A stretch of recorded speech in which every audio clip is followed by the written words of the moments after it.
अध्याय 17 और 16 शीघ्र ब्रह्मज्ञान की प्राप्ति, ब्रह्मज्ञान की योग्यताएं, बाबा का उपदेश, बाबा का वैशिष्ट्य। इन दो अध्यायों में एक धनाढ्य ने किस प्रकार साई बाबा से शीघ्र ब्रह्मज्ञान प्राप्त करना चाहा था उसका वर्णन है। पूर्व विषय। गत अध्याय में श्री चोलकर का अल्प संकल्प किस प्रकार पूर्णतः फलीभूत हुआ इसका वर्णन किया गया है। इस कथा में श्री साई बाबा ने दर्शाया था कि प्रेम तथा भक्ति पूर्वक अर्पित की हुई तुच्छ वस्तु भी वे सहर्ष स्वीकार कर लेते थे, परंतु यदि वह अहंकार सहित भेंट की गई तो वह अस्वीकृत कर दी जाती थी। पूर्ण सच्चिदानंद होने के कारण वे बाह्य आचार विचारों को विशेष महत्व न देते थे और विनम्रता और आदर सहित भेंट की गई वस्तु का स्वागत करते थे। यथार्थ में देखा जाए तो सद्गुरु साई बाबा से अधिक दयालु और हितैषी दूसरा इस संसार में कौन हो सकता है। उनकी तुलना समस्त इच्छाओं को पूर्ण करने वाली चिंतामणि या कामधेनु से भी नहीं हो सकती। जिस अमूल्य निधि की उपलब्धि हमें सद्गुरु से होती है वह कल्पना से भी परे है। ब्रह्मज्ञान प्राप्ति की इच्छा से आए हुए एक धनाढ्य व्यक्ति को श्री साई बाबा ने किस प्रकार उपदेश किया उसे अब श्रवण करें। एक धनी व्यक्ति दुर्भाग्य से मूल ग्रंथ में उसका नाम और परिचय नहीं दिया गया है। अपने जीवन में सब प्रकार से संपन्न था। उसके पास अतुल संपत्ति, घोड़े, भूमि और अनेक दास और दासियां थी। जब बाबा की कीर्ति उसके कानों तक पहुंची तो उसने अपने एक मित्र से कहा कि मेरे लिए अब किसी वस्तु की अभिलाषा शेष नहीं रह गई है, इसलिए अब शिरडी जाकर बाबा से ब्रह्मज्ञान प्राप्त करना चाहिए और यदि किसी प्रकार उसकी प्राप्ति हो गई तो फिर मुझसे अधिक सुखी और कौन हो सकता है। उनके मित्र ने उन्हें समझाया कि ब्रह्मज्ञान की प्राप्ति सहज नहीं है, विशेषकर तुम जैसे मोहग्रस्त को जो सदैव स्त्री, संतान और द्रव्योपार्जन में ही फंसा रहता है। तुम्हारी ब्रह्मज्ञान की आकांक्षा की पूर्ति कौन करेगा जो भूलकर भी कभी एक फूटी कौड़ी का भी दान नहीं देता। अपने मित्र के परामर्श की उपेक्षा कर वे आने जाने के लिए एक तांगा लेकर शिरडी आए और सीधे मस्जिद पहुँचे। साई बाबा के दर्शन कर उनके चरणों पर गिरे और प्रार्थना की कि आप यहाँ आने वाले समस्त लोगों को अल्प समय में ही ब्रह्म दर्शन करा देते हैं। केवल यही सुनकर मैं बहुत दूर से इतना मार्ग चलकर आया हूँ। मैं इस यात्रा से अधिक थक गया हूँ। यदि कहीं मुझे ब्रह्मज्ञान की प्राप्ति हो जाए तो मैं यह कष्ट उठाना अधिक सफल और सार्थक समझूंगा। बाबा बोले, मेरे प्रिय मित्र, इतने अधीर न होवो। मैं तुम्हें शीघ्र ही ब्रह्मा का दर्शन करा दूंगा। मेरे सब व्यवहार तो नगद ही हैं और मैं उधार कभी नहीं करता। इसी कारण अनेक लोग धन, स्वास्थ्य, शक्ति, मान, पद, आरोग्य तथा अन्य पदार्थों की इच्छा पूर्ति के हेतु मेरे समीप आते हैं। ऐसा तो कोई बिरला ही आता है जो ब्रह्मज्ञान का पिपासु हो। भौतिक पदार्थों की अभिलाषा से यहाँ आने वाले लोगों का कोई अभाव नहीं, परंतु आध्यात्मिक जिज्ञासुओं का आगमन बहुत ही दुर्लभ है। मैं सोचता हूँ कि यह क्षण मेरे लिए बहुत ही धन्य तथा शुभ है जब आप सरीखे महानुभाव यहाँ पधार कर मुझे ब्रह्मज्ञान देने के लिए जोर दे रहे हैं। मैं सहर्ष आपको ब्रह्म दर्शन करा दूंगा। कर बाबा ने उन्हें ब्रह्म दर्शन कराने के हेतु अपने पास बिठा लिया और इधर उधर की चर्चाओं में लगा दिया, जिससे कुछ समय के लिए वे अपना प्रश्न भूल गए।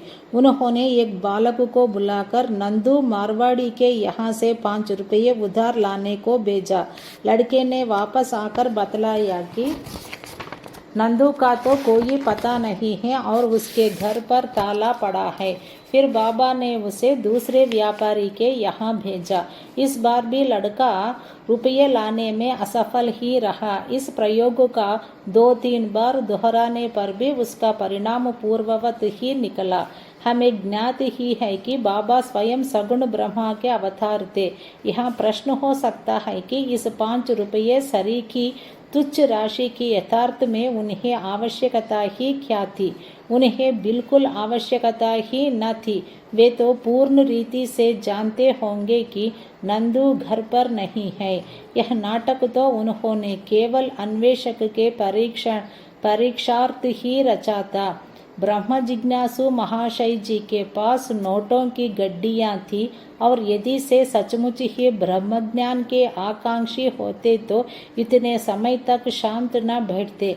जब बाबा व्यग्रता पूर्वक 5 रुपये उधार लाने के लिए बालक को यहाँ वहाँ दौड़ा रहे थे तो वे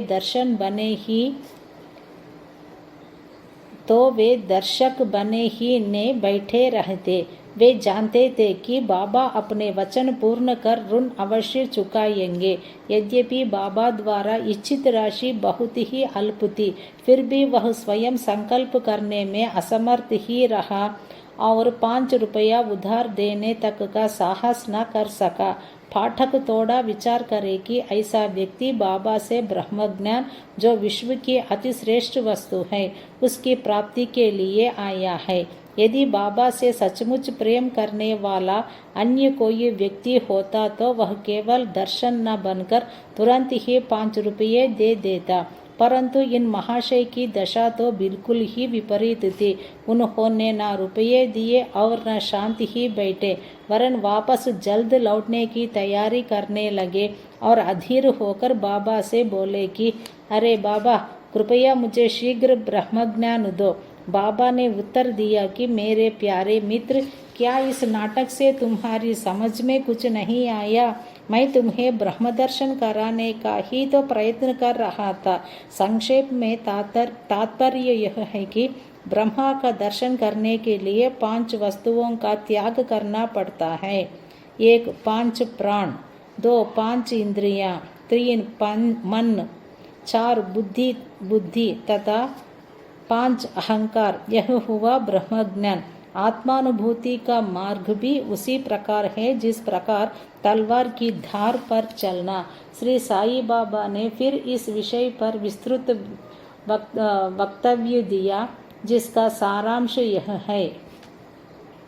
ब्रह्मज्ञान या आत्मानुभूति की योग्यताएं। सामान्य मनुष्यों को प्रायः अपने जीवन काल में ब्रह्मा के दर्शन नहीं होते।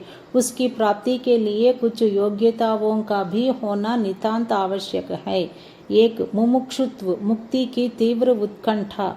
जो सोचता है कि मैं बंधन में हूँ और इस बंधन से मुक्त होना चाहे तो इस ध्येय की प्राप्ति के लिए उत्सुकता और दृढ़ संकल्प से प्रयत्न करता रहे तथा प्रत्येक परिस्थिति का सामना करने को तैयार रहे, वही इस आध्यात्मिक मार्ग पर चलने योग्य है। 2 विरक्ति, लोक परलोक के समस्त पदार्थों से उदासीनता का भाव। ऐहिक वस्तुएं, लाभ और प्रतिष्ठा जो कि कर्मजन्य है, जब तक इनसे उदासीनता उत्पन्न न होगी तब तक उसे आध्यात्मिक जगत में प्रवेश करने का अधिकार नहीं। अंतर्मुखता, ईश्वर ने हमारी इंद्रियों की रचना ऐसी की है कि उनकी स्वाभाविक वृत्ति सदैव बाहर की ओर आकृष्ट करती है। हमें सदैव बाहर का ही ध्यान रहता है, न कि अंतर का। जो आत्मदर्शन और दैविक जीवन के इच्छुक हैं, उन्हें अपनी दृष्टि अंतर्मुखी बनाकर अपने आप में ही लीन होना चाहिए। 4 पाप शुद्धि, जब तक मनुष्य दुष्टता त्याग कर दुष्कर्म करना नहीं छोड़ता तब तक न तो उसे पूर्ण शांति ही मिलती है और न मन ही स्थिर होता है। वह मात्र बुद्धि बल द्वारा ज्ञान लाभ कदापि नहीं कर सकता। 5 उचित आचरण, जब तक मनुष्य सत्यवादी, त्यागी और अंतर्मुखी बनकर ब्रह्मचर्य व्रत का पालन करते हुए जीवन व्यतीत नहीं करता, तब तक उसे आत्मोपलब्धि संभव नहीं। सार वस्तु ग्रहण करना, दो प्रकार की वस्तुएं हैं, नित्य और अनित्य। पहली आध्यात्मिक विषयों से संबंधित है तथा दूसरी सांसारिक विषयों से। मनुष्यों को इन दोनों का सामना करना पड़ता है। उस विवेक द्वारा किसी एक का चुनाव करना पड़ता है। विद्वान पुरुष अनित्य से नित्य को श्रेयस्कर मानते हैं, परंतु जो मूढ़मती हैं वे आसक्तियों के वशीभूत होकर अनित्य को ही श्रेष्ठ जानकर उस पर आचरण करते हैं। 7 मन और इंद्रियों का निग्रह। शरीर एक रथ है, आत्मा उसका स्वामी तथा बुद्धि सारथी है। मन लगाम है और इंद्रियां उसके घोड़े। इंद्रिय नियंत्रण ही उसका पथ है। जो अल्प बुद्धि हैं और जिनके मन चंचल है तथा जिनकी इंद्रियां सारथी के दुष्ट घोड़ों के समान है, वे अपने गंतव्य स्थान पर नहीं पहुंचते तथा जन्म मृत्यु के चक्र में ही घूमते रहते हैं। परंतु जो विवेकशील हैं, जिन्होंने अपने मन पर नियंत्रण कर लिया है तथा जिनकी इंद्रियां सारथी के उत्तम घोड़ों के समान नियंत्रण में है, वे ही गंतव्य स्थान पर पहुंच पाते हैं, अर्थात उन्हें परम पद की प्राप्ति हो जाती है और उनका पुनर्जन्म नहीं होता। जो व्यक्ति अपनी बुद्धि द्वारा मन को वश में कर लेता है, वह अंत में अपना लक्ष्य प्राप्त कर उस सर्वशक्तिमान भगवान विष्णु के लोक में पहुंच जाता है। 8 मन की पवित्रता। जब तक मनुष्य निष्काम कर्म नहीं करता तब तक उसे चित्त शुद्धि एवं आत्मदर्शन संभव नहीं है। विशुद्ध मन में ही विवेक और वैराग्य उत्पन्न होते हैं, जिससे आत्मदर्शन के पथ में प्रगति हो जाती है। अहंकार शून्य हुए बिना तृष्णा से छुटकारा पाना संभव नहीं है।